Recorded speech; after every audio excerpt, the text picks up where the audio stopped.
बिस्मिल्लाहिर्रहमानिर्रहीम। नाज़रीन, अॼु असां सां गॾु मौजूदु आहे PS 43 सां गॾु 3 जो PTI पाकिस्तान तहरीक इंसाफ जो उम्मीदवार जनाब मुश्ताक वणेजो साहिब। उन सां असां ॻाल्हि ॿोल्ह कंदासीं त उन्हनि जी इलेक्शन मुहिम कीअं पई हले, उनखे कंहिंजी हिमायत आहे ऐं हू नओं चहिरो आहे आवाम जे लाइ, ऐं आवाम इलेक्शन वर्क दौरान आवाम उनखे ऐं उनजे प्रोग्राम खे कीअं थो ॾिसे। असां भलीकार था चऊं जो आवाम न्यूज़ जे इंटरव्यू जे लाइ असां हिते असांखे टाइम ॾिनो आहे। महिरबानी तव्हांजो। मुश्ताक साहिबु, अवां इहो पाकिस्तान तहरीक इंसाफ जी तरफ़ां PS 43 ते उम्मीदवार बीठा आहियो, हीअ अवां जो ॿियो भेरो आहे। हिन तजुर्बे खे ज़िमनी इलेक्शन वारे तजुर्बे खे या आम इलेक्शन वारे तजुर्बे खे कीअं था बीठो? ज़िमनी इलेक्शन ॾिसो पिया त ॾाढो ॾुखियो हूंदो आहे आम इलेक्शन जे बारे में, छाजे करे त पूरी गवर्नमेंट जंहिंजी हूंदी आहे प्राइम मिनिस्टर गवर्नमेंट, उन में वॾो असरअंदाज़ थींदी आहे। ऐं हिन इलेक्शन में बि ईअं ई पियो थिए। सभिनी खां वधीक पुलिस इस्तेमालु थी रही आहे हिन हल्के में PS 43 ते। हींअर कई माना इलेक्शन अञा 10-5 ॾींहं इलेक्शन में पिया आहिनि, 6 ॾींहं हींअर कई हुन पंहिंजे मर्ज़ी सां प्रिज़ाइडिंग ऑफिसर लॻाइणु शुरू करे छॾिया आहिनि। पंहिंजी मर्ज़ी सां जेके आहे त पुलिस अमलो मुक़ररु करणु शुरू कयो, त धांधली जो पहिरें ॾींहं खां राग शुरू थी चुको आहे। अच्छा, छा त सम्झो त इलेक्शन कमीशन जॾहिं आज़ादु इदारो आहे त पोइ अवां इहे इल्ज़ाम पिया हणो त मनपसंद अमलो हुननि जे नाले ते महसूस पियो थिए त इलेक्शन कमीशन शफ़ाफ़ चूंडूं कराइण जे माना मूड में न आहे छा? तो मूंखे अञा ताईं हुननि ते इहो कोन थो लॻे थो हिन हिसाब में शफ़ाफ़ चूंडूं कराइण, छो त असांखे एतिराज़ आहिनि हुन प्रिज़ाइडिंग ऑफिसर ते एतिराज़ आहिनि। जेके लॻाया विया आहिनि उहे पीपल्स पार्टी जेन्युइन पीपल्स पार्टी जा माण्हू आहिनि, जेके जंहिंजो भाउ को उहिदेदार आहे, को कीअं आहे, उन्हनि पाण लॻाया आहिनि। जेकी लिस्ट ॿियो अमलो आहे पुलिस वग़ैरह जंहिंमें आहे उहो बि पंहिंजे मनपसंद लॻायो आहे। अच्छा, उन खां पोइ तव्हांखे ॿुधायां इलेक्शन कमीशन ते बि असांखे एतिराज़ आहिनि पहिरियों। उन खां पोइ जेको वधीक एतिराज़ आहिनि उहे सिंध गवर्नमेंट ते आहिनि। जेको पुलिस अमलो जेको SHO जी निगरानी में लॻाया विया आहिनि उहे SHO हुननि जा रखियल आहिनि। रिसेंटली तव्हांजे वीडियो तव्हां ॾिठी हूंदी, MNA साहिबा जो भाउ जेको आहे त चए पियो हिकिड़े टिकट होल्डर खे PS 41 जे टिकट होल्डर खे त पेरूमल थाणो मुंहिंजे हल्के में अचे थो, PS 43 में अचे थो। उनखे चए थो तव्हांजे चवण ते मूं SHO लॻायो आहे, त तव्हांजे चवण छो कोन थो कराइण? ॿुधाए, जेको जंहिंजे चवण ते हीअ वीडियो पई आहे त हुनजे चवण ते पीपल्स पार्टी चवण ते SHO लॻाया वञनि पिया, उहो कहिड़े हिसाब सां इलेक्शन शफ़ाफ़ कराईंदा? उहो हींअर ई मुंहिंजी उन तव्हांखे ॿुधायां PS ते पेरूमल थाणे में मुंहिंजे ऑफिस ते हमिलो थियो, हिकिड़ी वीडियो आई।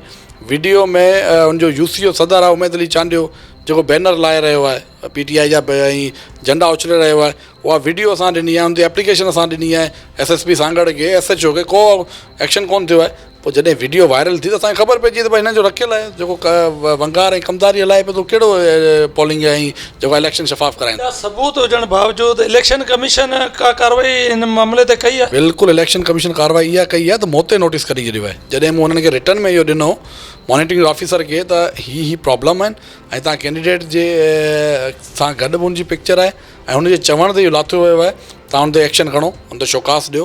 त हुननि वरी मूंखे चयो त तव्हां मूंखे हिन जा प्रूफ ॾियो। त प्रूफ त वीडियो बि हिन खां वधीक कहिड़ो प्रूफ हूंदो, जंहिंमें पाण लाहे पियो, पाण भरी अथसि, पाण सॉन्ग रखायो अथसि, पाण अपलोड कई अथसि। बावजूदि तव्हां इलेक्शन में मैदान में बीठा आहिनि जो कहिड़ो सबबु आहे? ॾिसो, असांजो चेयरमैन इमरान ख़ान हमेशह चयो आहे त ज़ालिम जे साम्हूं हमेशह बीठा रहियो।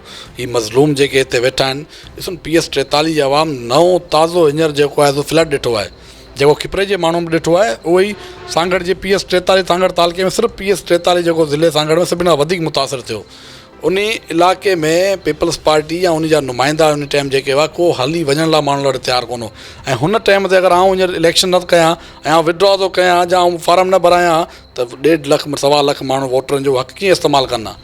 सो हुनखे हुननि सां शिकायत कहिड़ी आहे? हुननि वटि पाणी न आहे। तव्हांखे ख़बर आहे त हिन हल्के में एम्बुलेंस न आहे, हिन हल्के में फायर ब्रिगेड कोन्हे, हिन हल्के में छोकिरियुनि जो हाई स्कूल कॉलेज कोन्हे, हिन हल्के में को बि स्कीम वाटर सप्लाई जी कोन मिली वई आहे। हिन हल्के खे हिननि अलाए किथे पुॼाए छॾियो आहे, तकड़ीनि में चवनि पिया। उन हल्के जो तव्हां हालत वञी ॾिसो, उन माण्हू सां जेकी हालात आहे उन माण्हुनि जे करे आउं इनशाला हिन मैदान में बीठो आहियां। इलेक्शन जे ॾींहं ताईं बीहंदुसि, पोलिंग जी आख़िरी रिज़ल्ट ताईं आउं बीठो हूंदुसि। PTI जे उम्मीदवार वञी आयो ऐं उनजो इतिहादी जेके पार्टियूं आहिनि हुकूमत में शामिल आहिनि, उन्हनि मां अवां जी केरु केरु सपोर्ट पियो करे? जेको बि एंटी पीपल्स पार्टी वोट आहे उहो जमायत तालुक़ हुजे और जमायत हुजे, गौसिया जमायत हुजे, ॿिया जेके जिलानी जमायत आहिनि, जेके बि आहिनि, जेके एंटी पीपल्स पार्टी वोट आहे, जेको सम्झे थो त हिन 13 साल जी हुकूमत में पीपल्स पार्टी को डिलीवर कोन कयो आहे ऐं हमेशह माण्हुनि खे हिसा ई हेठि करे वोट वरिता आहिनि, त उहे सभु मूंसां गॾु आहिनि।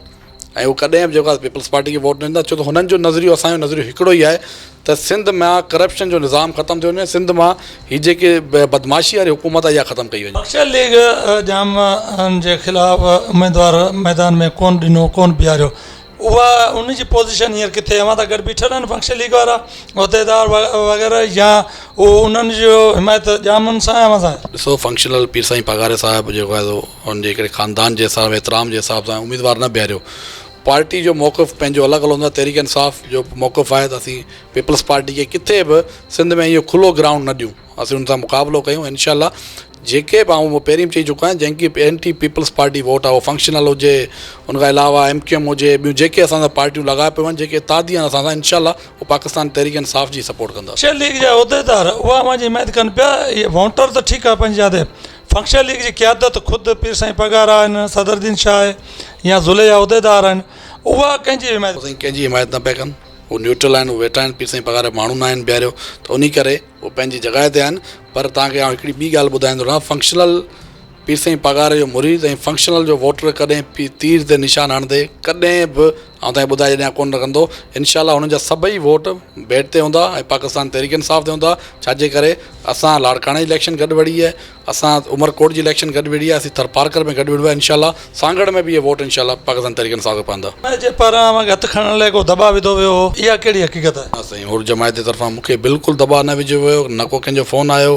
हुर जमायत त आऊं त तव्हांजे इन जे चैनल जे हिसाब सां शुक्रिया अदा हुननि जो कंदुसि, मूंसां गॾु आहिनि, मुंहिंजा प्रोग्राम रखनि पिया, मुंहिंजी जेतिरो हाल आहे उहो मूंसां गॾु आहिनि। में इहो पियो अचे त हमारे वालिद साहब ख़ैर मोहम्मद जूणे जो जेको फंक्शन लीग वास्तो हुन वटि मैनेजर वग़ैरह हो ऐं हथु न खणण जे करे हुनखे उतां खां हटायो वियो आहे, इन ॻाल्हि में केॾी सदाकत आहे? न साईं, इहा अहिड़ी का ॻाल्हि ई कोन्हे। मुंहिंजो वालिद साहब जॉब में आया, उन्हनि वटि उहे जॉब में आहिनि, असांजा वास्ता तालुकात अॼु जा न आहिनि, मुंहिंजे 3 पीढ़ियुनि खां हुन सां तालुकात आहिनि। अहिड़ी का बि ॻाल्हि कान्हे त उन्हनि हटायो कयो हुजे या हथु कराइण जी ॻाल्हि कई हुजे, उहे उन जॻह ते आहिनि। उन्हनि जो हिन सियासी हिसाब सां असां तालुक़ु कोन्हे, असांजा वॾा आहिनि, ख़ानदानी असांजो तालुक़ु कोन्हे। अरबाब गुलाम रहीम इलेक्शन हाराइण खां पोइ इल्ज़ाम आया त मुंहिंजे पोयां बीहारे हथु कढिया विया, ऐं अव्हां सां बि छा इहो ई मामिलो हींअर आहे या अॻिते हली पेश अची सघे थो? ऐं ॾिसो, पाकिस्तान तहरीक इंसाफ़ जो टिकट मूं वटि आहे, इमरान ख़ान मूंखे टिकट ॾिनो आहे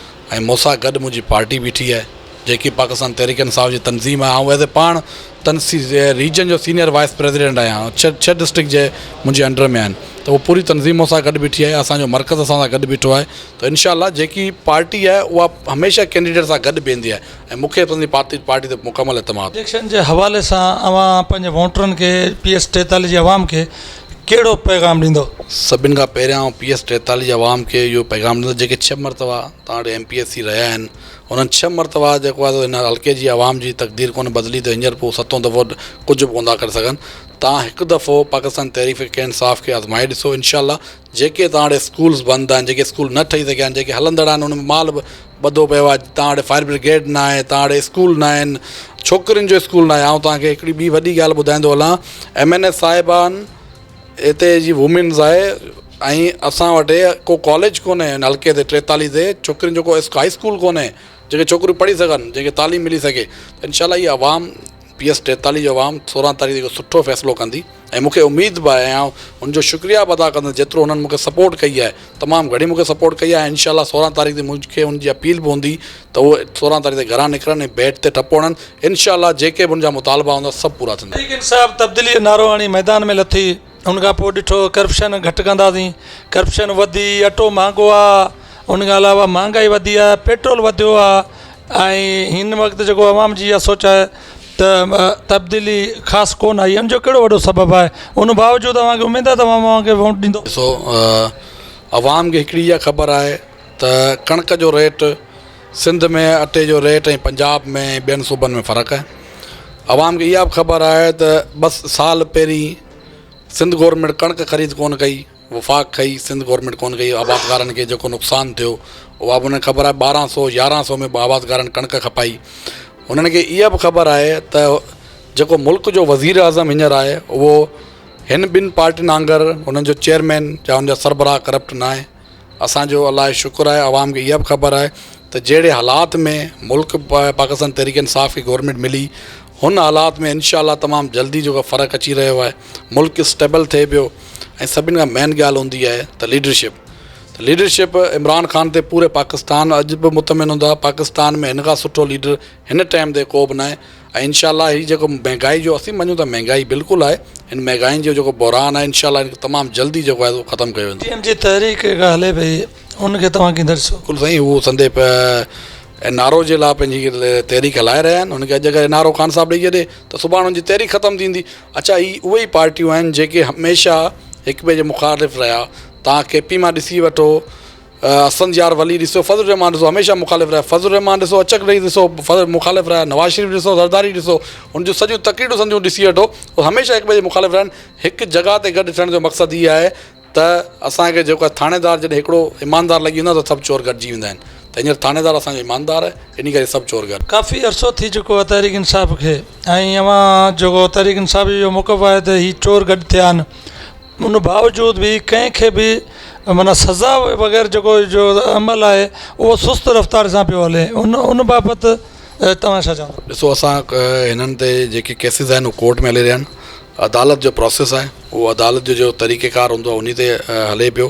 पर हिकु पाकिस्तान में हिकु रिवायत क़ाइमु थी आहे त कॾहिं बि अहिड़ा चोर या हेॾा वॾा जेके हुया कॾहिं कोन, हमेशह नंढो चोर हूंदो पकड़ियो वेंदो, कॾहिं को वॾो चोर कोन पकड़ियो। असीं अगरि हमेशह ॿाहिरि मुल्क जी मिसालूं ॾींदासीं, हींअर असांजे पाकिस्तान में आहे त जंहिं करप्शन कई आहे उहो अंदरि वियो आहे। नाज़रीन, अवां PS 43 तहरीक इंसाफ़ जो उम्मीदवार मुश्ताक जो ॻाल्हियूं ॿुधियूं ऐं हिन जो चवणु आहे त महांगाई ते जल्द कंट्रोल कयो वेंदो ऐं अवाम मूंसां गॾु आहे। पीपल्स पार्टी 6 सालनि में कोई एॾो ख़ासि तरक़ियाती कमु न आहिनि कराया।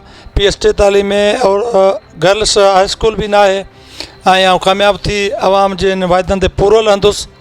मुमताज़ बोज़दार, अवामी न्यूज़ कपरो। मज़ीद खबरों और तफसीलात के लिए विजिट करें हमारी वेबसाइट www.awamiNewsHD.com।